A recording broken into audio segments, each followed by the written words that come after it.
నమస్తే and welcome to Hit TV. Visakha west నియోజకవర్గం YCP అభ్యర్థి ఆడారి ఆనంద్ కుమార్ ఎన్నికల ప్రచారంలో దూసుకుపోతున్నారు. పలు ప్రాంతాల్లో పర్యటిస్తూ ఓటర్లను ప్రసన్నం చేసుకునే పనిలో నిమగ్నమయ్యారు. ఎమ్మెల్యేగా పోటీ చేస్తున్న తనను గెలిపించాలని ప్రజలను కోరుతున్నారు. ఫ్యాన్ గుర్తుకే ఓటు వేయాలని ఓటర్లను అభ్యర్థిస్తున్నారు.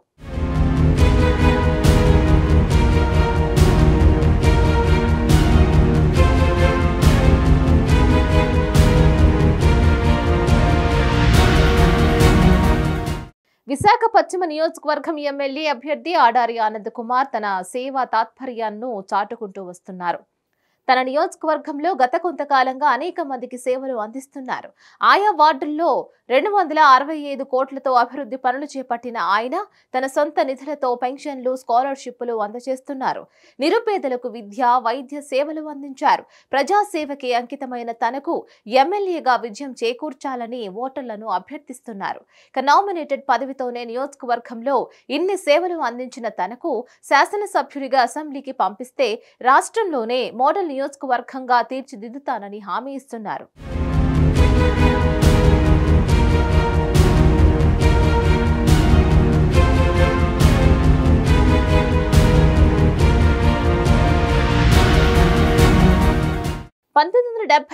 విశాఖలో జన్మించి ఉన్నత విద్యను అభ్యసించిన ఆడారి ఆనంద్ కుమార్ ఉమ్మడి విశాఖ జిల్లాను దత్తత తీసుకున్నారు. విశాఖ డైరీని తన ఇంటి పేరుగా మార్చుకున్నారు. తన తండ్రి వ్యవసాయ పశు పోషణలో తలమునకలై సర్పంచ్ స్థాయి నుంచి ఎదిగినట్లుగానే ఆనంద్ కూడా విశాఖ డైరీ నుంచి అనేక బాధ్యతలను చేపట్టి విజయవంతంగా నిర్వహిస్తున్నారు. ఆనంద్ పేదలతో మమేకమై వారి అభ్యున్నతికి పాటుపడుతున్నారు. ప్రతి నెల మెడికల్ క్యాంప్స్ నిర్వహిస్తున్నారు. కళ్ళజోడు నుంచి అన్ని రకాల వైద్య సేవలు ఉచితంగా అందుతున్నాయంటే అది ఆడారి ఆనంద్ చలువే. వందల మందికి స్కాలర్షిప్స్, పెన్షన్లు, ఇల్లు సమకూరుస్తున్నారు. ఆయన చేసే వ్యాపారాల్లో మొదటి ప్రయారిటీ సేవ, ప్రజా సంక్షేమం. 20 ఏళ్ల తన ప్రజా జీవితంలో సౌమ్యునిగా పేరు తెచ్చుకున్నారు ఆడారి. అందుకే ఆయన ఎక్కడికి వెళ్లినా మహిళలు హారతలిస్తున్నారు. జగన్మోహన్ రెడ్డి పాలనా విధానాలు, సంక్షేమ అభివృద్ధి కార్యక్రమాలు నచ్చి వైసీపీలో చేరారు. పార్టీలో క్రియాశీలంగా ఉంటూ ప్రభుత్వ పథకాలు ప్రజలకు అందేలా చేస్తున్నారు. పార్టీ చేపట్టిన జాబ్ మేళకు తన వంతు సాయం చేశారు. ఎంతో మంది నిరుద్యోగులకు ఉద్యోగ అవకాశాలు కల్పించారు. జగనన్న అడుగుజాడల్లో అడిగేస్తున్నారు.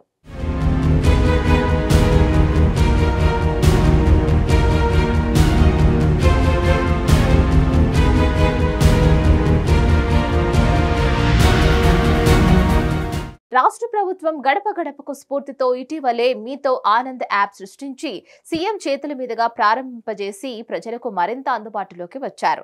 విశాఖ వెస్ట్ వాసులు తమ సమస్యను ఈ యాప్ లో అప్లోడ్ చేసి పరిష్కారం పొందొచ్చు. అంటే నాయకుడు ఇంటి దగ్గరకు వచ్చినప్పుడే కాదు, ఎక్కడి నుంచైనా ఎప్పుడైనా యాప్ లో సమస్యను అప్లోడ్ చేస్తే అది ఆడారి ఆనంద్ కు చేరుతుంది. అంటే యాప్ డౌన్లోడ్ చేసుకుంటే చాలన్నమాట. విశాఖ డైరీ పాలలాగే ఆనంద్ గారి మనసు స్వచ్ఛం. తన హృదయం ఎప్పుడూ పేదవాని కోసం కొట్టుకుంటుంది. తన తండ్రిలాగే చెరగని ముద్ర వేసుకోవాలని మనసు తప్పిస్తుంది. ఓట్ల వేట కాదు, ప్రజల పాట్లు తీర్చడమే ముఖ్యమంటున్నారు ఆయన. విశాఖ డైరీ ఉద్యోగులు, పాడి రైతులు, కోట్ల మంది వినియోగదారుల సంక్షేమానికి ఇచ్చిన ప్రాధాన్యతే ప్రజలకి ఇస్తారు ఆనంద్. వారి కష్టం చూస్తే కరిగిపోతారు. సుఖంగా ఉన్నారని తెలిస్తే ఆనందిస్తారు. నిత్య కృషివలుడు ఆడారి ఆనంద్. తనకు జన్మనిచ్చిన తండ్రికి, ఏరికోరి ఎన్నో పదవులిచ్చిన సీఎం జగన్, ఆశీర్వదిస్తున్న ప్రజలకు ఎప్పుడూ రుణపడి ఉంటానని అంటూ ఉంటారు ఆడారి ఆనంద్. విశాఖ పశ్చిమ నియోజకవర్గం ప్రజలకు అండగా ఉంటానని హామీ ఇస్తున్న ఆడారి ఆనంద్ తన భవిష్యత్తును పరీక్షించుకోనున్నారు. పశ్చిమ నియోజకవర్గంలో ఎప్పటి నుంచో అసంపూర్తిగా ఉన్న టిడ్కో ఇళ్ల నిర్మాణం పూర్తి చేశారు. అలాగే ప్రజల నుంచి వస్తున్న సమస్యలను పరిష్కరిస్తూ ప్రజలకు దగ్గరయ్యారు. ఆడారి ఆనంద్ కుమార్ సొంత నిధులు ఖర్చు చేస్తూ అనేక సేవా కార్యక్రమాలు నిర్వహించారు. శ్రీ ఆడారి చారిటబుల్ ట్రస్ట్ ద్వారా ఉచిత వైద్య శిబిరాలు ఏర్పాటు చేస్తూ పేదల పక్షాన నిలబడుతున్నారు. 61వ వార్డుకు చెందిన నీలిమ భర్తకి హార్ట్ స్ట్రోక్ వచ్చిందని చెప్పిన వెంటనే చలించిపోయిన ఆడారి ఆనంద్ కుమార్ వైద్య ఖర్చుల నిమిత్తం 35,000 ఆర్థిక సాయం అందించారు. 55వ వార్డుకి చెందిన డేవిడ్ రాజుకు పశ్చిమ ఎమ్మెల్యే అభ్యర్థి ఆడారి ఆనంద్ కుమార్ సొంత నిధులతో ప్రతి నెల 3,000 రూపాయల పెన్షన్ అందిస్తున్నారు. 63వ వార్డు జయేంద్ర నగర్ కాలనీకి చెందిన బి సత్యవతికి జగనన్న ఇళ్లుల్లో భాగంగా అనకాపల్లి దగ్గర మంజూరైంది. అయితే లోన్ పెట్టి ఇల్లు కట్టుకునే స్తోమత లేదు అనగానే ఇంటి నిర్మాణానికి 35,000 ఆర్థిక సాయం చేశారు. గత కొంతకాలంగా వేలాది మందికి లక్షలాది రూపాయలు సాయం చేస్తున్న ఆడారికి ప్రజల దీవెనలు ఎల్లప్పుడూ ఉంటాయి అనడంలో ఎటువంటి సందేహమూ లేదు. ఈరోజు ఈ టీడీపీ నాయకులు వాళ్ళకి ఎవరైతే కంపెనీ వాళ్ళు ఇచ్చే డబ్బులు ఉన్నాయో ఆ డబ్బులు కక్కుర్తి పడి డబ్బులు తీసుకొని పోతున్నారు తప్ప స్థానికంగా ఉన్న వాళ్ళ గురించి ఎవరూ ఆలోచిస్తూ లేదు. నేను చేస్తాను మళ్ళీ తప్పకుండా జగన్మోహన్ రెడ్డి గారు వస్తారు. మీ అందరూ బ్లెస్సింగ్స్ తో ఈసారి తప్పకుండా ఎమ్మెల్యేగా మీ అందరూ దీవులతో ఇక్కడ మళ్ళీ నేను వెళ్ళడం జరుగుతుంది. అభిన వెంటనే ముఖ్యమంత్రి గారి సమక్షంలో కూడా ఉంది. ఇది అభిన వెంటనే స్థానికంగా ఉన్న వాళ్ళకి ఉద్యోగాలు ఇచ్చిన తర్వాతే వాళ్ళు ఇంకోళ్ళు ఎవరికైనా ఇవ్వాలి. ఆ రూల్ అయితే మటుకు పూర్తిగా ఇంప్లిమెంట్ చేసే వరకు కూడా నేను ఊరుకోను. అందులో ఏమాత్రం కూడా నేను వెనకాడనని సందర్భంగా తెలియజేస్తున్నాను. నా మొట్టమొదటి నా సొంత మేనిఫెస్టోలో మొదటి అంశం అది. రెండోది, మన ఇక్కడికి వచ్చేసరికి అనేక మందికి ఇక్కడ స్థలాలు ఉండి ఇల్లులు ఉన్నాయి కానీ పట్టాలు లేవు. వాటి మీద కూడా ముఖ్యమంత్రి గారికి చెప్పడం జరిగింది. అలాగే మనకి ఎక్కువ పోర్ట్లాండ్ తో ఎక్కువ సమస్యలు ఉన్నాయి. కొన్ని ఇల్లులు కూడా పోర్ట్లాండ్ ఉండడం వల్ల మనకి స్థానికంగా మనకు అక్కడ పట్టాలు కూడా లేని పరిస్థితి. అలాగే పోర్ట్లాండ్ ఉన్నా కూడా మనకి ఎక్కడా కూడా ఇక్కడ ప్లే గ్రౌండ్ కానీ లేకపోతే ఒక పార్క్ కానీ ఎక్కడ చుట్టుపక్కల లేదు.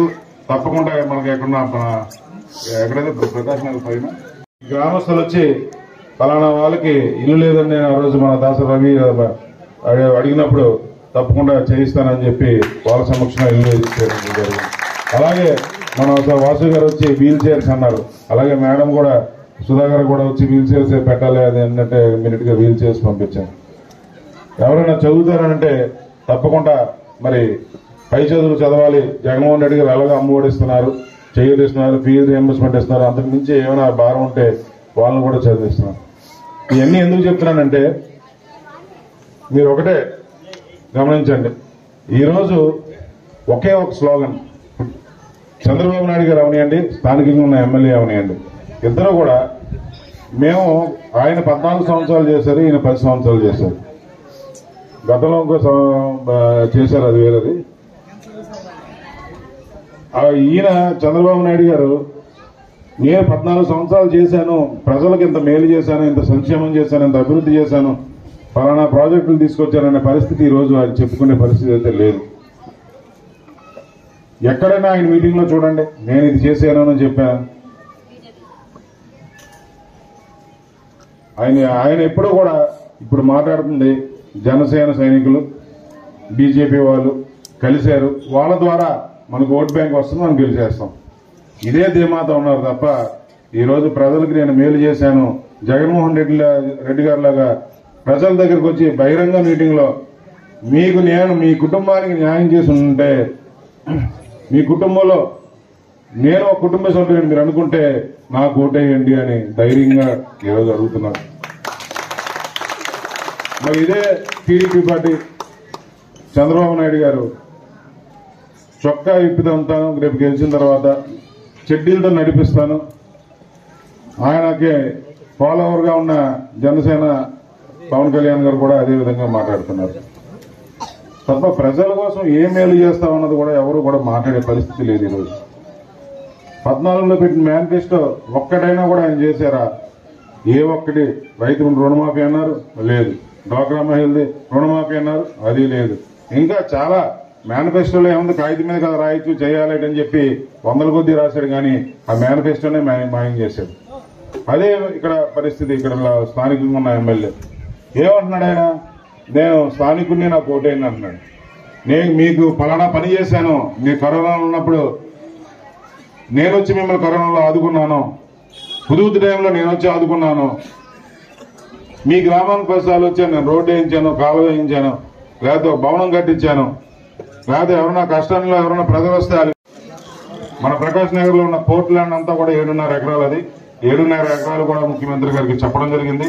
దానికి సంబంధించి తప్పకుండా వాళ్ళకి ఎక్కడైనా భూమి ఇచ్చి ఆ ల్యాండ్ తీసుకొని దాని పార్క్ కింద ఒక ప్లే గ్రౌండ్ కింద తయారు చేస్తామని కూడా సందర్భంగా తెలియజేస్తుంది. ఎట్టి పరిస్థితుల్లో మీ సైడ్ రైల్వే ఇష్యూస్ లేవు కాబట్టి మీకు చెప్పవలసిన లేదు. మరి ఆ 7 వార్డులో అయితే రైల్వే ఇష్యూస్ ఉంటాయి, పోర్ట్ అలాగే డిఫెన్స్ ఇష్యూస్ ఉంటాయి కాబట్టి అక్కడ వాళ్ళ సమస్య వేరు. ఇక్కడ మీకున్న సమస్య నిరుద్యోగ సమస్య, పోర్ట్ ల్యాండ్ తోని అలాగే పట్టాలు కూడా పూర్తిగా బాధ్యత ముఖ్యమంత్రి గారు తీసుకుంటారని ఆయన దృష్టికి పెట్టాను. తప్పకుండా ఆయన ముఖ్యమంత్రి అయిన తర్వాత ఇవన్నీ కూడా ఇబ్బందులు లేకుండా చేస్తారని సందర్భంగా తెలియజేస్తున్నాను. మరి రాబోయే ఎలక్షన్ లో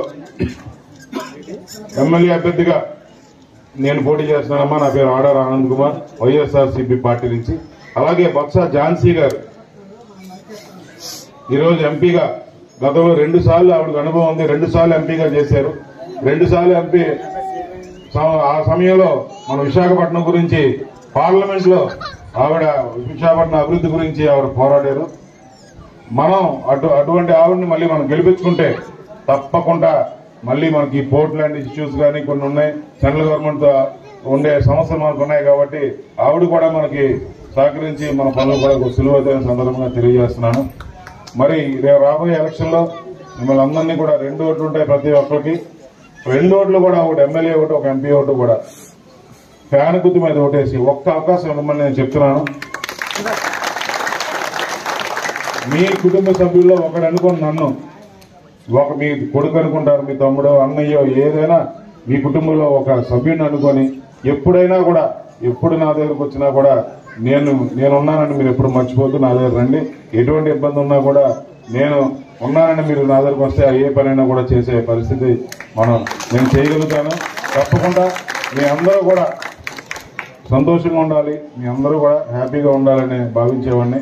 మీ కుటుంబం అంతా సుఖ సంతోషాలతో ఉండాలని కోరుకునేవాడిని. కాబట్టి ఒక అవకాశం అండి, మీ కుటుంబ సభ్యుల్లో ఒకళ్ళ భావించి ఒక అవకాశం ఇస్తే ఆ తర్వాత అభివృద్ధి కార్యక్రమాలన్నీ కూడా నేను బాధ్యత తీసుకుంటున్న సందర్భంగా తెలియజేసుకుంటూ మరి ఈ అవకాశం ఇచ్చిన పెద్దలకు అలాగే మరిన్ని ఇంట్రెస్టింగ్ అప్డేట్స్ కోసం please like, share and subscribe to Hit TV.